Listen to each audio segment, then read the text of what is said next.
15 वर्ष एज रु मु रोजगार करिया पंथा सी किंतु लोन छाड़ी नथि पाठ पढ़ा के छाड़ नथि काई कि ना मते से गोटे थिला जे पाठ पढ़िले समझ देखे बहुत दिन समस्त को गोटे भलो नॉलेज मिले ना छोट किंतु ता दिन भी गोटे पाठ पढ़िया पई 2 टंका पाए 10 टंका पाइले भी किंतु पाठ पढ़िया से ग्रेजुएशन पर्यंत भी मु पैंट शर्ट बिकी ग्रेजुएशन से तो शोरूम नथि किंतु समाज को धीरे धीरे शोरूम आसिला मोर धीरे धीरे कौन है ना बिजनेस चेंज है गोटे ड्रीम थिला सेतोली भारी इच्छा थिला मते जणे कहितिला जे मु जण को गाड़ी रे सबले बसे आ एडजस्ट करी बसे माने गाड़ी चला दिखे सब सांग वाले थिबे जा गाड़ी थिबो ता गाड़ी से आगे एमती बसतो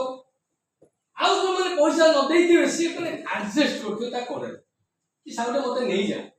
मोर छोटो बळे एमती मते एडजस्ट सिखि मु सबले देखिली सा मु 12 जात्री तो जानती कारण 12 जात्री से तोले गला मु गाटी मिले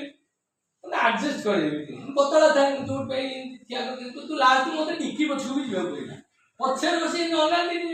कुकुर छोई चला ले एते समय आसे तो तिने मन सब भाबे एमती काम करी जेती सब मुई बसते भी आउ दी नथे को सीट भाबी सर भाईर सीट